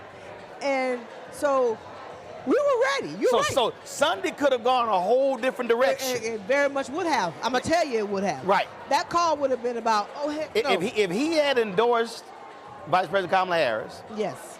And all those folks didn't fall in line, because remember, first day, Obama still ain't endorsed. Nancy Pelosi didn't endorse. That's right. Oh, I know. So all them. So we were all like. And so what happened was, when everybody else did, they were like left on an island. Let me tell you something. Sunday night and Monday night sealed the deal. Now, Biden did what he did on Sunday. But it let them know. Yeah. We together on this. When you had 45,000 sisters. That's right. Raising $2 million. The next day, 55,000 brothers, raising $1.4 million. Then on Tuesday, the Latinas. That's right. They raised 90 grand in 90 minutes. Wednesday, the South Asian, the white women are meeting right now. Now, have you ever? Wait a minute. I said white people would say the white women's call. The black gay folk are having a call. Like so, right. This is what I said. That's what the movement part. I tweeted on Sunday. I said, like Beyonce said, it's time to get information. And folk got information. And folks are information. And that's why I say that it may not be the same. We were talking about this offline. It may not be the same kind of movement, but it is a movement. Oh, absolutely. It is, and it's not going to go away in 100 days. No. Right? In fact, when I was talking with, the guys that win with black men, they normally do a call. Women, black women, y'all do a call every Sunday since 2024. Right. They do a call once a month. So the next day, they say, yeah. I said, no. Y'all going to a weekly call. That's right. I said, no, you ain't doing much. I said, brother, the intensity, because see, here's what I think happened. We talk about the dam breaking. Folk were waiting to align with something. So by creating the vehicle, women with black women, because most of these folk, they didn't even know y'all been meeting. No, I know. So when they heard, that's why it went from 1,000 to 3,000, and then blew up. They got put on social media. And the so, power of it, right? So they were like, I know y'all been meeting, but everybody didn't. And so I think folks were like waiting to latch on to something. That's right. And I think that's what the response was. Right. And I think and the thing that I'm excited about it is there's so many other elections. We always talk about down ballot rolling. I'm telling folks, okay, now let's get like strategic about what needs to. I'm not here as a 501c3 leader. I'm on my lunch break right now in my personal capacity. There is an opportunity to win up and down the ballot. There's opportunity for the South to be in places that would not have been. Yes. If not for the presidential, possibly for the presidential. Well, already because black folks are going to turn out. Look, she was Trump was up 6 in Georgia. It's now 1. Exactly. So Georgia now is in play. And the numbers are there. Right. Right? And we're going to have to overperform because where we don't control, I'm like looking at the states and saying, where do we control the count so there's fairness? Right. And where we don't is where we better be real serious about being focused about that voter suppression. I also believe what also is helpful is her tone. She's not come out trying to play this middle centrist. No. They dropped the press release today, said 78-year-old convicted felon. That's in the lead. They ain't sitting here joking around. And I think that tone is important because people want to see a fighter. Yeah, and you know, we've been around her for years, and she's just ready for this. She had gotten herself ready. She had built relationships on the ground with young people, going to all those college campuses, being in the community. So it's not. And that's the other thing that has been interesting to me with young people who were not excited about this election. Right. You know, and you got to give Joe Biden, you know, credit. In fact, it's gone from Biden was +8. We got a letter circulating, rolling to thank the man. Right. And I'm going to send that to you because he was +8 among young people. The newest poll, she's +20. Yeah. You know, the other side got a problem, right? You know, but we can't let off the gas. Well, right, and that's what. So what I said to the brothers, I said, guys, we can't waste any single day. That's right. I said every day between now and Election Day, we have to have maximum efficiency. Yeah. And right here in Louisiana, where we are, Mark broke it down this morning about what's going on with this governor and the state legislature, how they're reversing all of the progressive criminal justice laws and all these things. You know, there's a congressional seat up here, and the only reason the man won because folks stayed home. And they're going to say, right. You know, right. And see, what drove me crazy was we were talking about it. We had Gary Chambers on. We were talking about it, and a lot of other folks weren't. And I was like, y'all, missing it. This thing is going down. We got to be saying something, and folks are just kind of like, and I'm like, okay, this thing is happening. And what that says to me is, we talk about all the time, there's no election we can take off. That's right. We can't go, you know what, we'll sit this one out. That's right. Understanding the connection year to year and that power wheel. You know, because when we do sit back, they take over the state legislature, they take over the governorships, and then we're stuck. Or take over the county commissioner's court, the DA, judicial races, school board. That's real. And that's how we have to be thinking. Yeah. So we got a moment. We got this movement moment, right? That we can really do something. So that's what I'm excited about. And we got to make sure that we maximize. I'm still getting texts all day. Folks I hadn't talked to since 30 years ago in college or 40. What do I need to do? I got a cousin that has a school in Atlanta who was calling me, texting me that day. Hey, they have a school where they train folks to work in the health profession. He's like, I want a cousin. Can you come in September? I have about 50 students, right, that I'm gonna have in September. I want to make sure all of them are registered to vote. That was Sunday.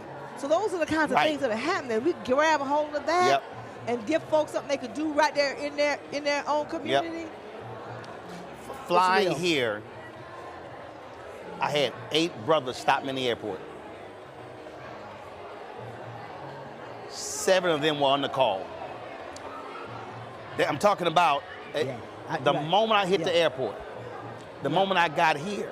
And so again, so the lesson The lesson for our organizations is that has to be happening on a regular basis. Yeah, yeah. The lesson, because what happened was Mike Blake called me, and I think, I can't remember if I called Mike or Mike called me. Yeah, right. It was like, it happened at the same time. Right. And I said, Mike, I said, Mike, the sisters always meet. I said, we gotta do Call to Brother. He said, man, we wanna do something. He said, we wanna use your platform. So because I already had the logistics, right? I already had the StreamYard account, we already had the show, we already had the network, so we didn't have to create that. I said, I got this. That's right. Y'all go do everything else. Logistics is down pat. And so what I think every black organization should now be understanding is that what the women did, what we did, everything else, every organization should be doing that. Every organization should be issuing the clarion call. That's right. Driving on social, putting it out there, and not just waiting for somebody else. I keep saying we've got all of this infrastructure in the black community that's untapped infrastructure. D9, Prince Hall Masons, Eastern. I would listen. The Prince Hall Masons should be doing their own call. That's real. The Eastern Star should be doing their own call. That to me is where folk need to be. Because I'll tell you, like with our Black Round Table, we had all of our leaders. They were like, when we gonna get on the phone? So we got on the phone the next day to talk about what this means, and we just took our hats off though. I said, I want to have a formal call, I want to have an informal call, so we could talk, right? And everybody was like so pumped and ready. So I think that we got this opportunity, but we have to be strategic. We have to be organized, and you know what? We went from, you know, either you're going to run to the polls because you are afraid of something, like Laura used to say, or you're going to run to the poll because you have some hope about something.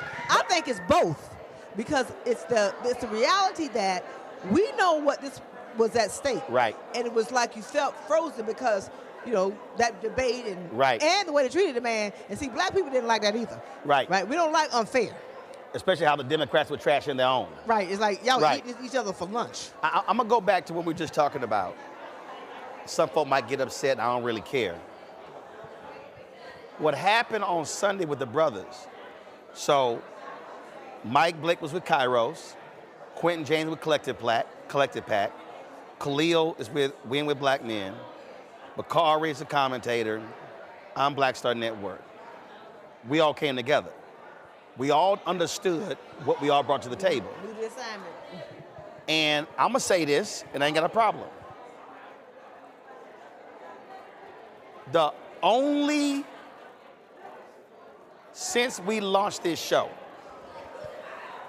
there are only 4 black organizations that are partnering with us.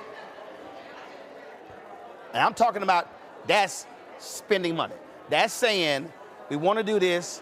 Roland, you got the media piece. We need you to amplify what we're doing. Only 4. Black Voters Matter, Reverend Barbara Pope People's Campaign. This is the 2nd year we've been at the National Urban League and National Coalition of Black Civic Participation. 4. But everybody else wants to do it for free? Yes. Oh, we got to change that. But here's my point. You know what y'all can do, but you also know you need the media amplification. So when y'all have something you're like, yo, can you live stream it? We got it, because we already have the infrastructure. We already have 1.33 million subscribers. We already have the audience. That's the piece. So it trips me. Folks shouldn't get mad. They need to just get with the program. Right. If people don't understand the point is, if you don't do media, nobody knows you trying to do something, ain't that many people watching, because that's not what you do. We need to do a briefing on that. I'm telling you. I'm telling you.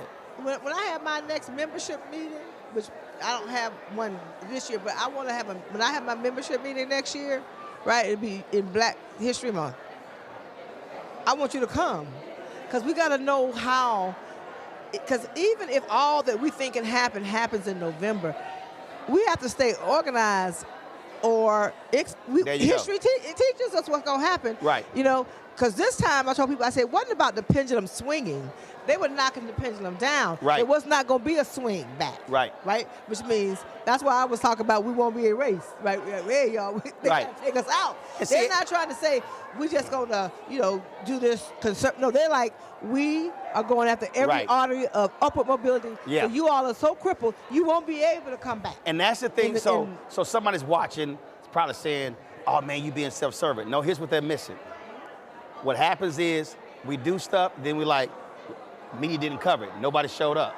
The point I'm making is when we invest in our own, we're building our own, and now we ain't hoping somebody show up.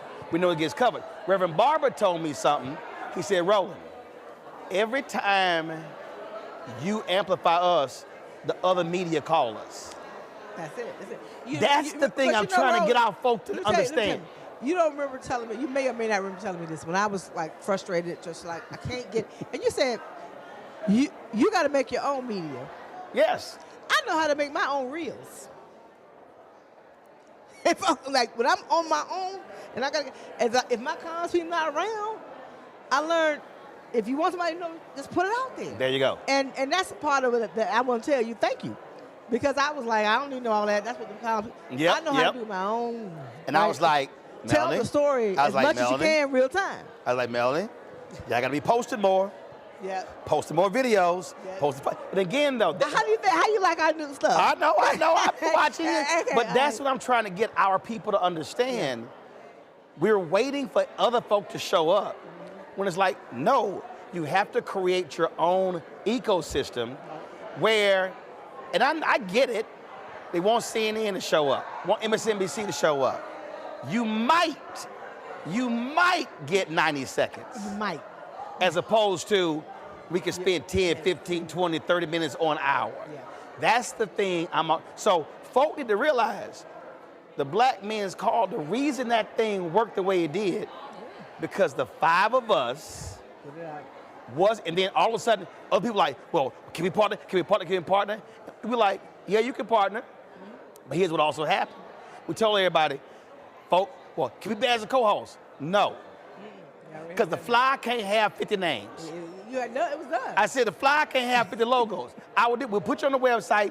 We said, but just show up. Just show up. See, that's where you got to remove ego. Yes. Where it just ain't your ego in it, where I got to have my name on it. No. Just bring your people. Right. This movement. Yeah. And with movement, it's like you got to move. And that's what happened. It was like a big shift. Yes. And it's just, and so I'm. And our job is to keep building that thing day by day, by day. So, what are the states? Last question. Okay. What are the states that y'all are focused on? We're in the South, but we're also in the Midwest. So our southern states are Florida, Alabama, certain parts of Alabama, Georgia, even Louisiana, because there's some. Y'all North Carolina? I'm helping in North Carolina, but I don't have the strength of North Carolina. Okay. And Mississippi. So those Got are the it. southern states. And what's the Midwest? Midwest and the Northeast. So we got Michigan, Ohio, Pennsylvania, and Virginia. Y'all and Maryland. focus anywhere in Milwaukee? I'm not. I don't have. Got it. Okay. I don't have it. Got it. Okay. Yeah. Used to years ago. I got it. Yeah. So I'm trying to hone in where we are and where we have strength. All right. So tell if folks want to support what y'all do, tell them where to go. Yes. I put my other hat on. I'm off lunch break now. I'm back to work. So my day job, you can reach us at the National Coalition on Black Civic Participation at NCBCP or Black Women's Roundtable. Roland, I do have a C4 now, which is Power to Ballot Action Fund. So I'll be sending you information about that. Right. But folks, do something. And even I talked to some people who are in, like corporate America. I said, well, you know what? You can do a lot after 5. Just do you. Right. And see, the reason I want you to give it out, so everybody, I keep telling y'all this here, I have no problem with people giving to the campaign of Vice President Kamala Harris. But one thing we've got to do, we've got to give to our Black organizations that are on the ground. The campaigns spend most of that money on TV. It does not come to the ground. So I implore y'all, if you want to support, give to Melanie's group, Black Voters Matter, Poor People's Campaign, because they're on the ground. They're doing the phone banking. They're doing the door knocking. They're going door to door. That's critically important because you got to touch people and explain to them what's going on and get them out there. And that's been one of the biggest things. A lot of our groups that are on the ground, they're lacking every election cycle because they can't afford to pay folk to do all the canvassing. That's right. That's right. So get a website again. Okay. ncbcp.org. ncbcp.org. Join us. Power the ballot. When Kristen Clark with the Lawyers Committee, every time she's on time, join her. Come on my show, she forget the web. I'm like, Kristen, get a website. Right. I know. She's like, Roland, you stay on me. I was like, baby, you got to get that site. Right. And I think we're gonna win. You know, our kids deserve it, and young people are fired up. All right. All right. No, we appreciate it. Thank you. Thanks you a lot. Okay, appreciate you. All right, folks, when we come back, we'll chat with California Congressman Ro Khanna right here on Roland Martin Unfiltered on the Black Star Network. On next, A Balanced Life with me, Dr. Jackie. How are you being of service to others? Doing for someone beside yourself is such a big part of living a balanced life. We'll talk about what that means, the generation that missed that message, and the price that we're all paying as a result. Well, now all I see is mama getting up in the morning, going to work, maybe dropping me off at school, then coming back home at night. And then I really didn't have any type of time with the person that really was there to nurture me and prepare me and to show me what a life looked like and what service looked like. That's all on the next A Balanced Life with me, Dr. Jackie, here at Black Star Network. What's good, y'all? This is Doug E. Fresh, and you're watching my brother Roland Martin Unfiltered as we go a little something like this. Hit it. It's real.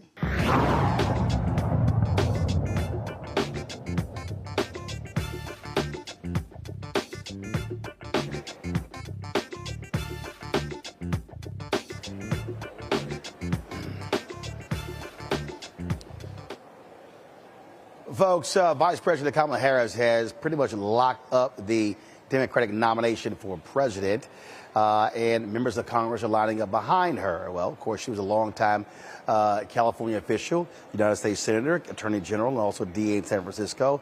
Ro Khanna is a member of Congress from California. He joins us right now. Congressman, glad to have you back on the show. I just saw this story here, Congressman, that I want you to weigh in on. And that is James Carville, who frankly I'm getting tired of. He was on MSNBC. He said he tells giddy Democrats to reel it in. Elation is not going to be very helpful much longer, saying they're going to be coming at us hard. Okay, here's why that's dumb to me. The reality is the level of energy you're seeing. It's driving fundraising. It's driving volunteer signing up. It's driving so many different things. You want to ride that as long as you can. You know they're coming. You know they're going to be attacking her. We know they're going to be unleashing ads. But the reality is you take advantage of the momentum and the energy right now. That's just smart. Roland, you're absolutely right. Look, these are the same folks who said that about Barack Obama. I mean, they said Obama can't win. They were firmly for Hillary Clinton in 2008. But what happened? They didn't count on the surge of donations that Obama got. He was outraising Hillary. They didn't count on the fact that every kid was going and telling their parents and their grandparents it's time to make history.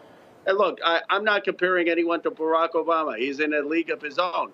But the energy that I have seen this week in terms of people saying, hey, how can I get involved, Ro? How can I give money? How can I get engaged? It's incredible. It has been a energy that I haven't seen in years. And that's what wins elections. I saw your previous segment about telling people to support groups doing the hard work on the ground, mobilizing, going door to door. That's what's going to win this for us. Yeah, so the last thing you need right now is somebody going, hey, y'all young people, stop making all that noise in the back room. I'm like, shut the hell up. I mean, the bottom line is what is required right now is you maximize the energy. I made the point, you had Win for Black Women on Monday. You had Win for Black Men. I was one of the co-hosts of that on Monday. The sisters were on Sunday. You had Latinas on Tuesday, South Asian women on Wednesday. You got white women having a call tonight at 8:30. You got black gay men. You got all these different groups. None of these things were happening before. That's what you do. You maximize the moment. You're absolutely right. Look, here's what's going on, and you know this because I know we had some tweets back and forth on it. The consultant class didn't want Vice President Harris. They wanted the president to step aside. By the way, I thought the president could have won too, though I think the vice president has gotten a lot of energy. And they wanted this open convention, and they had their favorites, different governors and all who they thought would do better. And guess what? It turns out that not only does the vice president clear the field and unify the party in 24 hours, she has historic energy. She ends up defying what all these consultants thought. And she's now tied basically the New York Times polls. And so some of it, I think, is a little bit of embarrassment that they were wrong. I mean, I don't see how anyone can look at this week and say, well, Kamala Harris hasn't been extraordinary. She's exceeded my expectations, and I've been for her for the past 3 weeks, ever since this drama said. I said it's got to be the president or her, and she's exceeded my expectations. So I think some of this is folks saying, well, it's got to get worse. We couldn't be that wrong. One of the things that we kept hearing, and my problem is we didn't know if it was true or not, all of these Democrats are like, oh my God, Joe Biden is dragging down House candidates. He's dragging down state House candidates. He's just killing the whole party. We kept hearing that. Were you seeing any of that? No. You know what he was dragging down? Roland, he was dragging down fundraising. Let's just be blunt. It was a lot of donors who had anxiety and were threatening not to give money. I have friends who are frontliners in Pennsylvania, Michigan. There's no doubt that Biden's numbers took a fall, and Kamala's numbers, Vice President Harris's numbers, are much higher by 4 or 5 points. But that did not affect the frontliners. They were running ahead of Biden, just like the Senate candidates were. I think that it looks like the vice president has a better shot, but I didn't like the way that whole thing went down with President Biden. I don't think it should have been public. I think it should have been his decision, and he can make a comeback, just like the vice president could end up winning, could end up losing. You can't decide a race in middle of July based on poll numbers and know which way that's going to turn out. Well, you're absolutely right. And I think, frankly, what killed President Joe Biden's chances of re-election were Democrats 23 days after the June 7th debate attacking him more than they were attacking Donald Trump.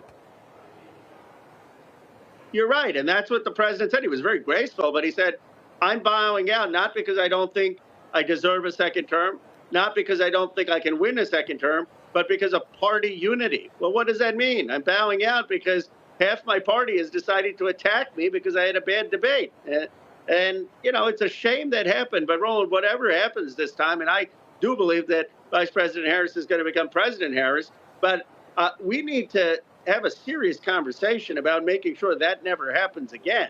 I mean, what are we going to do if it's President Harris in 2028 and come July, her numbers are low? Are we going to have a freak out and say, no, now we need to run a Michigan governor or a Pennsylvania governor? I mean, you can't have a party that way. Absolutely. Congressman Ro Khanna, we certainly appreciate it. Keep up the good fight. Thank you. And there's so much energy out there, Roland. And thank you for doing that call that you did. I love it. And I'm participating in a few of them. We just got to keep the enthusiasm. All right. That's right. Ignore James Carville. We appreciate it. Thanks a lot. Thank you. Folks, shortly after President Biden announced that he was not going to seek re-election, Donald Trump then began to say, well, whether I should go forward this debate on September 10th. Vice President Kamala Harris said, bring it. Watch this.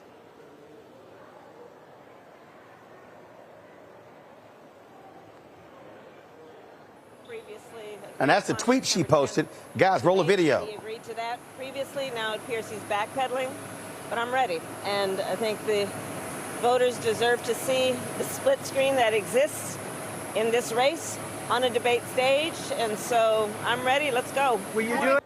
Previously agreed upon September 10th. All right, now, guys, pull the tweet up. So this is the tweet that she actually posted on her site. Trump agreed on the September 10th debate. It now appears he's backpedaling. Voters deserve to see the split screen that exists on the debate stage. I'm ready, so let's go. That's what I'm talking about, Reese. She's like, bring your punk ass on. Let's debate on ABC. I ain't running. Because he thought he was going to sit up there and bully Biden and knock him around a couple more times, but there's a new head chief in town, and he does not want the problems with Vice President Kamala Harris. She shined in 2020 in her debate against Mike Pence, and he was, you know, the demure, the little quiet, the little silver-haired, little, you know, whatever, conservative Republican. But she can really take her gloves off when it comes to Donald Trump. And Donald Trump is just going to lose his shit. He did not hold his composure when he debated against Secretary Hillary Clinton. And Hillary Clinton didn't take the gloves off the way that she could have. But I don't think that we're going to have a problem with VP pulling those punches if he dares show up. He complained, Lauren, about ABC and George Stephanopoulos, and so then Fox News threw out, hey, we'll host a debate, and he accepted. But I love her response. I love her going at him. It's like, oh, you backpedaling, but you're supposed to be the man. That's how you go at a bully. Yeah, the campaign is really good at putting them on defense and having them in a situation where they're constantly having to respond to something that the Harris campaign, the Trump campaign, is constantly having to respond to the Harris campaign.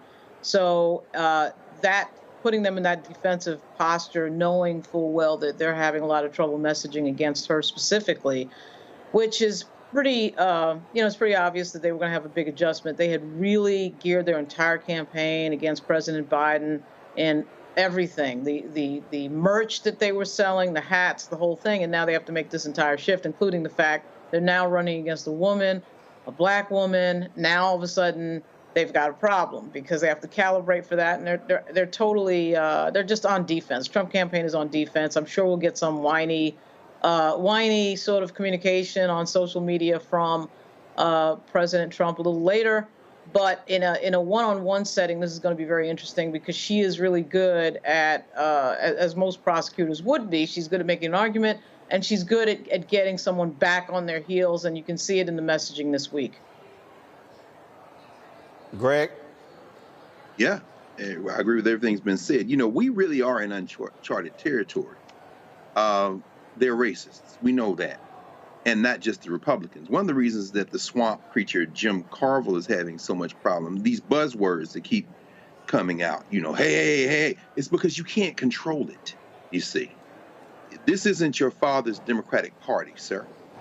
And all these non-white people are scaring the hell out of these people.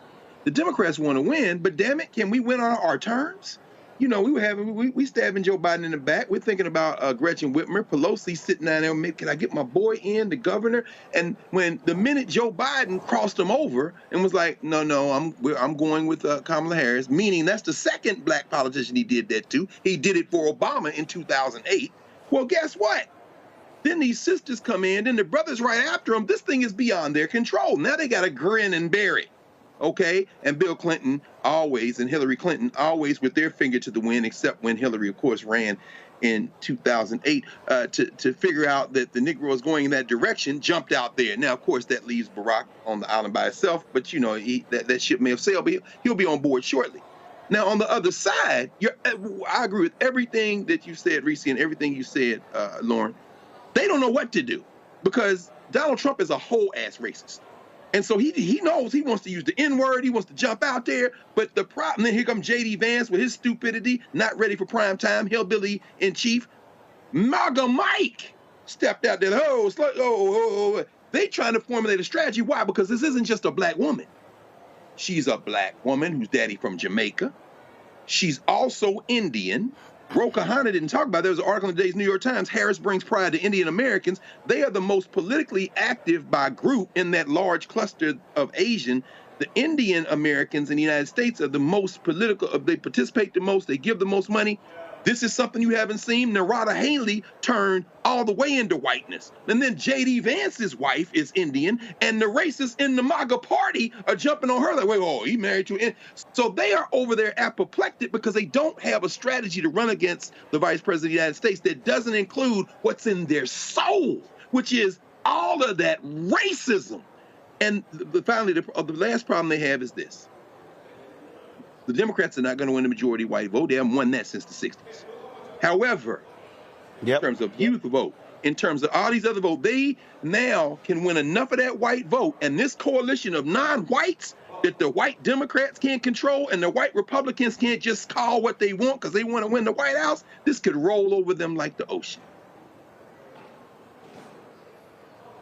I do think a lot of this, Lauren, is the political class moaning, whining, and complaining because contracts on the line. Money's on the line. Power and influence is on the line. Yeah, well, she, of course, would control all of that, right? She would control the vendors. She'd be the de facto leader of the party. And in fact, at this moment, she really is the leader of the party. Certainly as the nominee, she would be the leader of the party.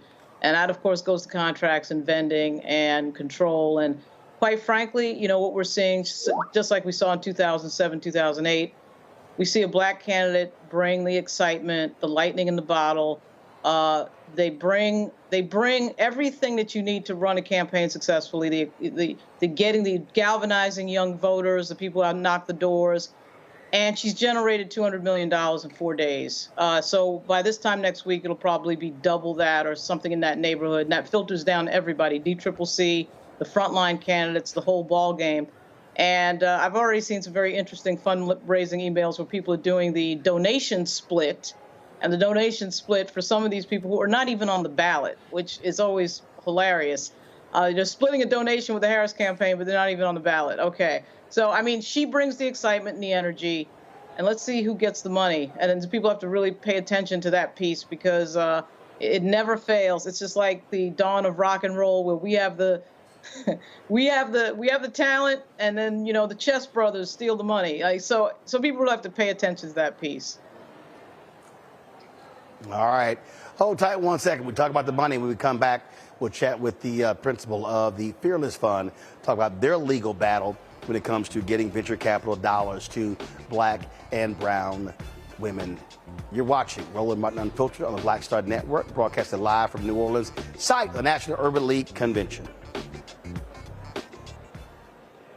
When you talk about blackness and what happens in black culture, we're about covering these things that matter to us, speaking to our issues and concerns. This is a genuine people-powered movement. There's a lot of stuff that we're not getting. You get it, and you spread the word. We wish to plead our own cause. Too long have others spoken for us. We cannot tell our own story if we can't pay for it. This is about covering us. Invest in black-owned media. Your dollars matter. We don't have to keep asking them to cover our stuff. So please support us in what we do, folks.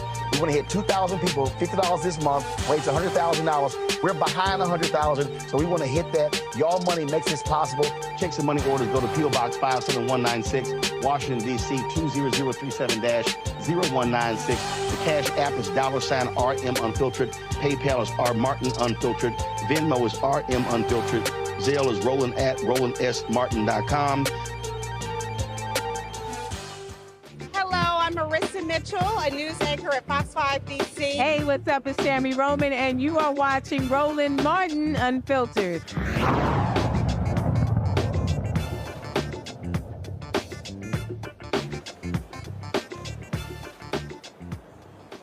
Erin Simone, the Fearless Fund, was one of the women who were celebrated at the Women of Power Luncheon here at the National Urban League today.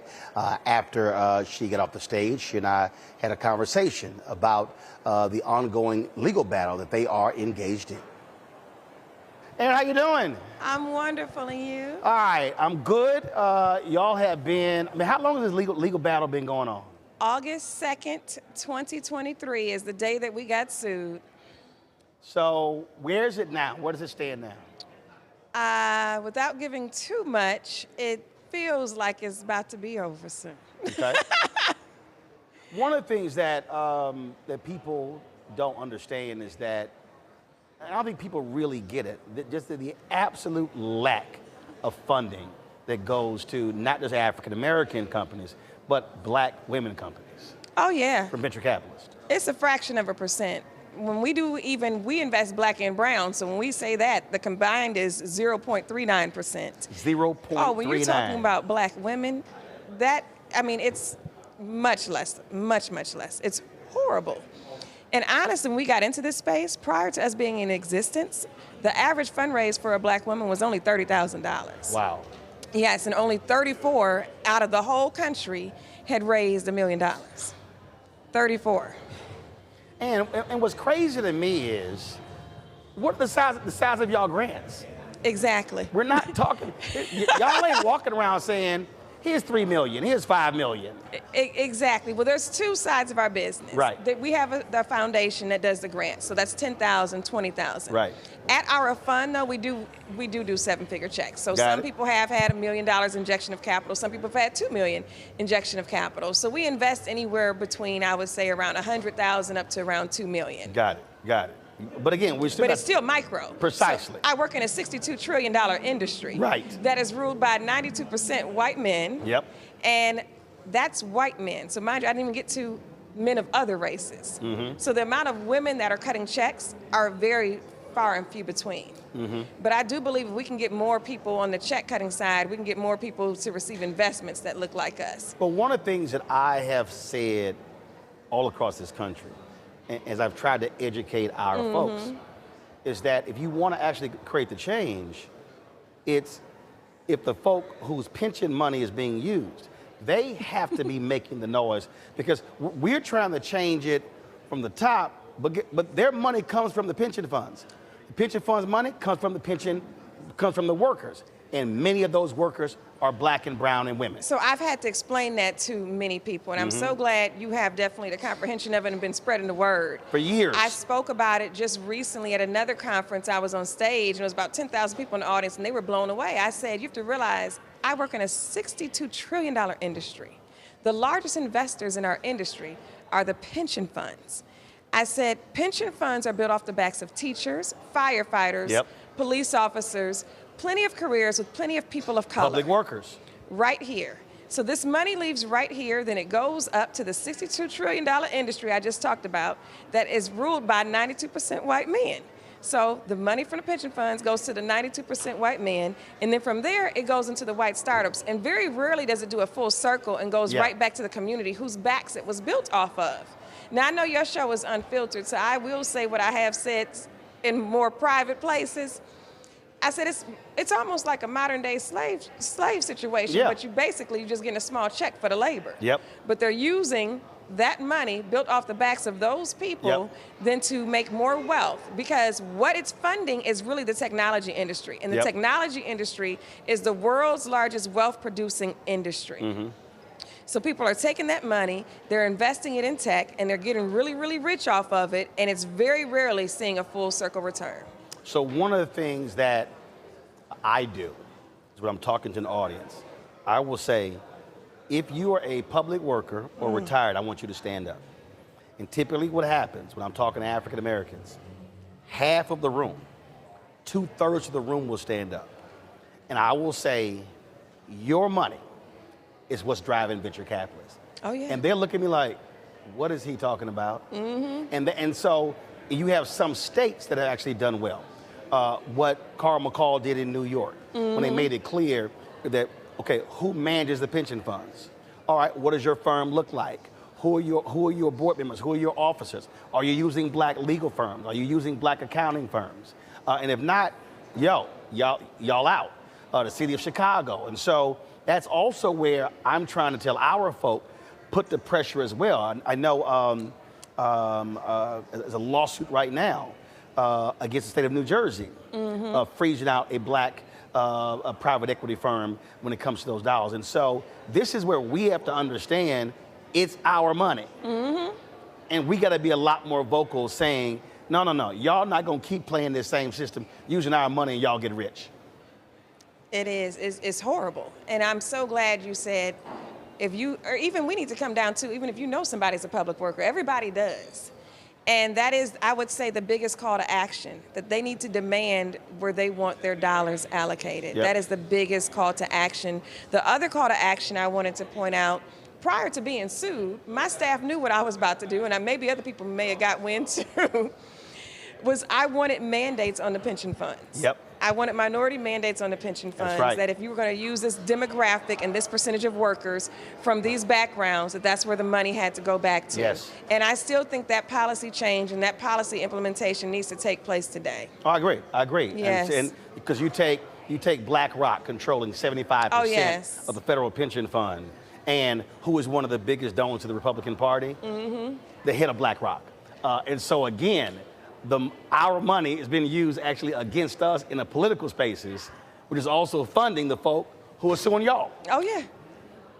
Oh, yes. That came out. Even recently, I was watching MSNBC. Can I say that on here or no? Yeah, yeah. Oh, okay.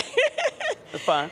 I was watching TV and I saw people were exposing who was funding basically the AAERs, the Ed Blooms, and the people behind our lawsuits. And I said, they have no clue. A lot of the places where you work are funding us. You have no clue. What has been the response in terms of the companies that were investing in you? Did folks pull out? Not that people pulled out. How should I put it? They pulled back? Didn't do again. I guess is the best way to say it. Well, for me, that's pulling out. He said that's pulling out. If you didn't stay with it, you pulled out. Yes. So a lot of people were already in, I would say, our fund too. In the middle of our fundraise, we had closings fall apart. We haven't had a closing since at the fund. Wow. Yes, the foundation has had donations since. Right. But at the fund, we haven't had a closing since, and that hasn't happened since inception. And I said, oh my gosh. But hopefully when this is over, I will know once the dust settles. Got it. Okay, litigation's off the table, so what is your excuse? Like, I need to know where you stand right now with this. So we'll know that soon too. So after, I will give some more background about the case. After we won in the preliminary injunction in the district, we lost the appeal. We do, or did, and still have an opportunity, of course, to appeal this to the Supreme Court, but we know what the makeup of the Supreme Court is. I refuse to let us have a SCOTUS ruling. I refuse. Because while I'm dealing with this, the damage that will do to so many people, I refuse for that catastrophic Well, and what people don't results. understand why that matters. So legal scholars are very particular about when suits are filed, how far you want to take it. I think about when there was a lawsuit in Texas against the racist Democratic primaries. And there was a lawsuit that was funded by voters there. We're going back to the 40s. And they lost, and they wanted to appeal. And Thurgood Marshall and others were like, no, don't do that, because if it goes to a higher court and then they rule against it, it actually will have a much broader impact, and it goes beyond. And so that's the thing that people have to understand when we talk about how when lawsuits are filed, you got to think beyond just your particular case. Once that precedent is established, then all of a sudden it can be applied universally. Look, the bottom line is it was the college affirmative action case on that caused them to go after y'all, which had nothing to do with college affirmative action. Nothing at all. A SCOTUS ruling does. It sets precedents. It becomes case law. It now can apply to everybody federally. And I said I refuse for that to take place. I really do. So hopefully we get this wrapped up soon to a place we both can come to an agreement on. Last point, have you been surprised and happy with how regular, ordinary folk have responded with the attack on y'all? Yes. Oh, the amount of prayers, individual donations, the awareness, I would say that's the grassroots support has been the support. Right. Yes, that's what has kept us going. Like, you know what? People believe in what we're doing. People want to see this continue. That right there is the motivation. All right. Well, look, we'll stay unfiltered. Y'all stay fearless. Thank you. I would appreciate it. Thanks a lot. Thank you so much.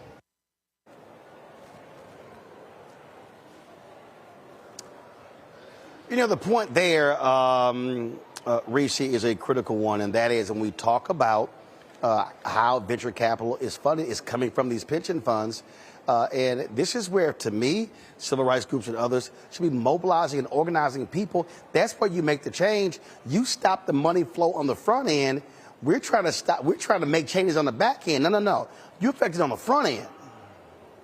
Yeah, but I think that that's going to be harder to do with the gains that the Trump-McConnell judges have made in terms of reshaping the courts. And I don't want to call them activists, but people like Ed Blum have financed an effort to overturn the ability for Black people to make any gains when it's specifically targeted towards Black people, or even if there's an implied targeting to Black people. So we have to get creative in how we approach these solutions. We have to fight back even harder, and we have to really invest in our existing infrastructure so that we can use that infrastructure and leverage that infrastructure to build on that much more.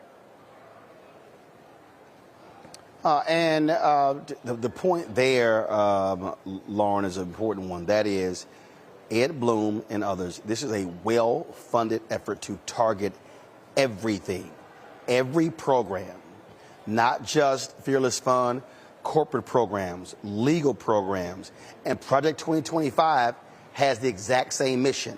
If Trump is successful, they're going to go after any and every program that is about advancement of African Americans. Yeah, and unfortunately, this has become the cornerstone of what the Republican Party has become, trying to sort of stop other people from doing stuff, and specifically Black people from doing stuff, right? And getting to that next rung on the economic ladder. It's a really unfortunate thing that this party, who really had started to turn in the direction of something other than this under George W. Bush, he tried to make for a little bit more of a diverse Republican Party. And that has now completely been reversed by the MAGA Republican Party and Donald Trump, as if we're back in the 1950s. This has become the cornerstone of what they're obsessed about.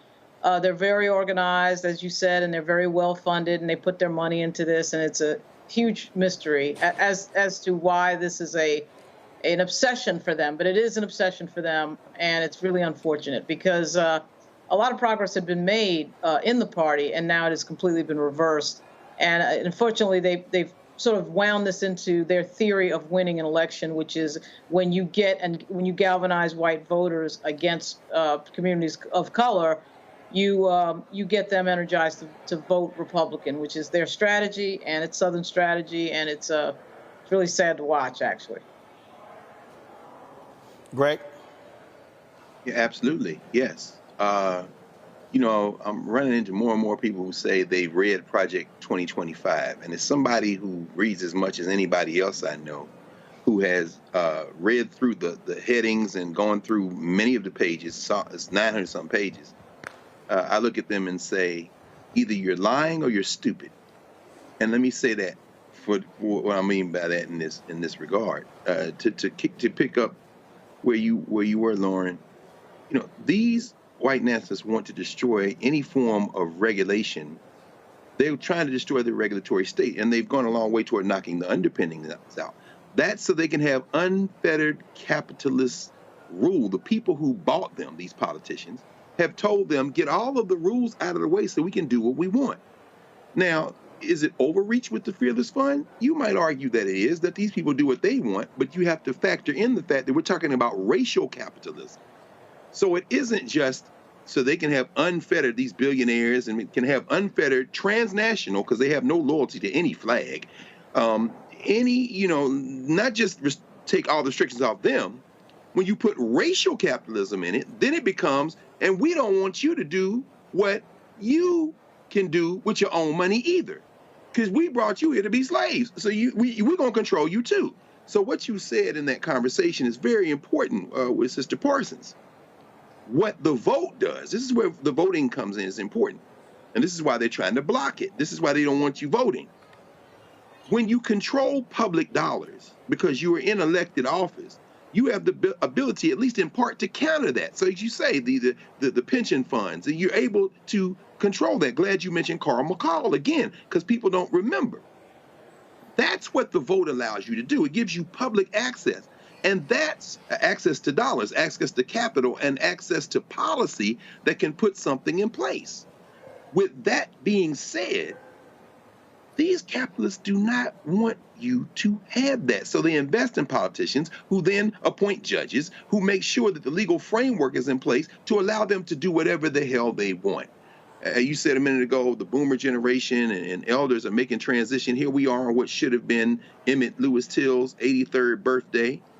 And all these elders at Kamala Harris's home church, the vice president's home church, tomorrow, Nathan Hare will have his memorial service with one of the fathers of Black studies. Bernice Johnson Reagan has made transition in the last week and a half. She who said, "We who believe in freedom cannot rest," quoting Ella Baker.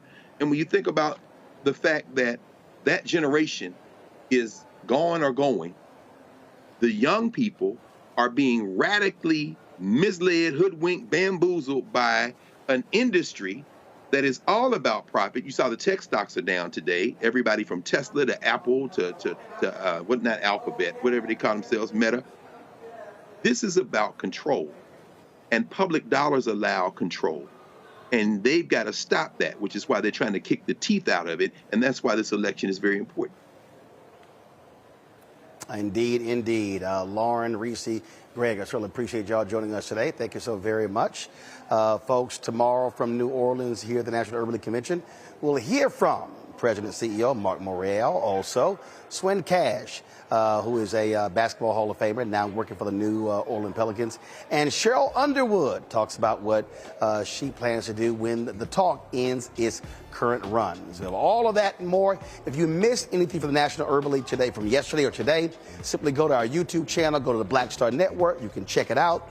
All the different events we live streamed. Of course, you'll also be able to see more of the live stream events tomorrow. We're the only, to my knowledge, we're the only media outlet who's actually here covering this conference. And so that's why Black-owned media is critically important. So we certainly appreciate partnering with the National Urban League to bring you their conference. Folks, do not forget to support us in what we do. Join the Bring the Funk fan club.